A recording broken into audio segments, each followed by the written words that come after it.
area. Pretty poor. So, let's see what my supply is. Actually, no, let's go over all these. We have 12 action points to start our round. This is pretty good. We have no human resources. We have 1 materials, 1 energy, and 1 science. It is turn 1. This is the end turn button. We are not going to press it until we have a chance to look around at least. We have 12 action points, so we should definitely try spending some of it. These are the cards in our hand. Now, how...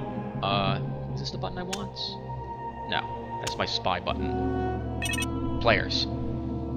So, I am the Machine Empire. I get, currently, based on the cards I have in play, I get no bonus AP. This is by income each turn. My supply range is 4 spaces. I can hold 9 cards at most. I can have 2 units and a unled army. It costs me 3 action points to create an army, 3 action points to transfer a unit from one army to another. I don't know what this means.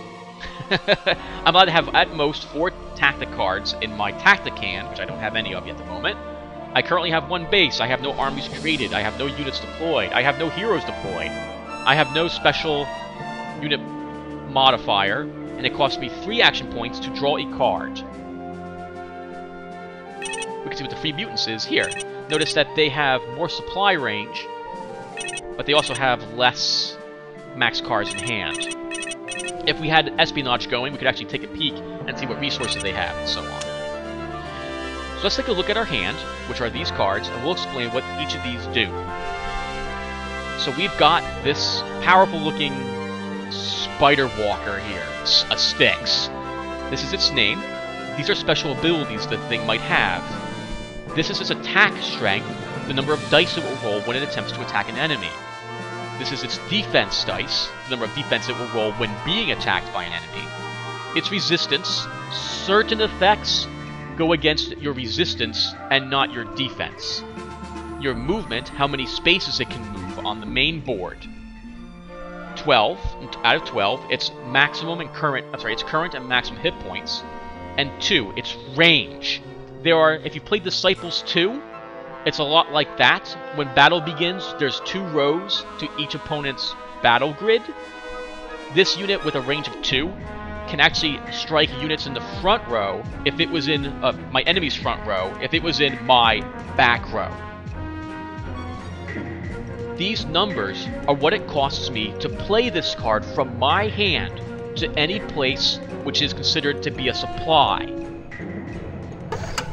Our starting base is a supply. I'm sorry, a barracks. Any place that's a barracks. So, it costs us 9 action points, 5 materials, 5 energy, and 4 technology or science, I think, to play this card from our hand onto the board where we can make some use of it. This does nothing for us sitting here in this tableau of ours. Next, looks like we have an industrial pod. Oh, and this is also, let's think, this is a auto mecha. If you've played lots of card games, anything that's like a collectible card game or a living card game, there's all sorts of special keywords. Auto mecha allow us to use certain enchantments, attachments is what this game calls them, but you might refer to them as enchantments, or buffs, or equipments, or what have you.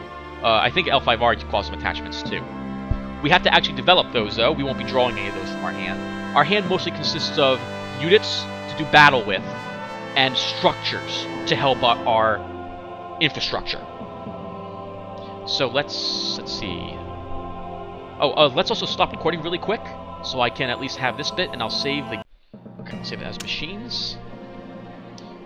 So again, this is my hand, and I have 1, 2, 3, 4, 5, 6, 7. Oh, is this recording, by the way? Yes, it is. Okay. So, and we also see that this Styx has a special type of ability, Shock Attack. A successful attack commits the target for the rest of the round. What does that mean? Well, when we get to combat, I'll start explaining what all these special things do. You might hear me mumble about how unfair it is that the Free Mutants have certain stuff, but we'll get to that later. We have an industrial pod. This is an infrastructure card. This has to be deployed inside some sort of well, place like this. I wish I knew what to call this. This is a stronghold, or a facility. This has, and first off, as you can see, I'm sorry, I'm jumping ahead of myself all over the place. This has 4 AP, 4 materials, 4 energy, and 1 tech cost. It's level 1. The level of the infrastructure determines special bonuses and resistances and damage thresholds it can take, and as well as hit points and so on. We can see it's got 3 defense. If it's attacked by like a missile or a bomber, or someone tries to blow it up with some sort of explosive, it gets 3 defense dice against whatever the attack dice was. And it has resistance, excuse me, in case there's some sort of weird thing that happens there. It has a special ability, R-Gen. R stands for Resource Generation is what it means. This facility generates 1 materials and 1 energy resource per turn. Very helpful for us. Next, we've got a unit. This is a robot. It's the Scourge Platoon. So if you see over there on the right, I can't actually go to it because it vanishes when I move my cursor off of it.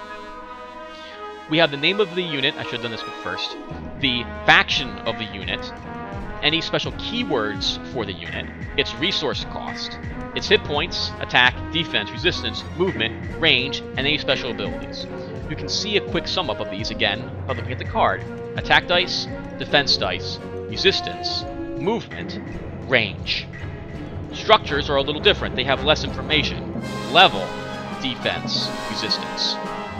Anyway, we can see this is a guy. He's a shock attack too, just like this one does. He's a little weaker, 7-5 and 7 hit points instead of 8, 6, and 12, but he costs significantly less resources because he costs no energy to bring out. He's also a robot, and he can attach different attachments to him than other units could have. We've got a cyborg. Yes, if you're watching this game and you've played the Machine Empire, I know what you're thinking. Why am I using cyborgs? Well, I wanted to, so here we go. We can see that this unit uses actual human resources. It has 2 human resource cost. Machines generally don't need human resources.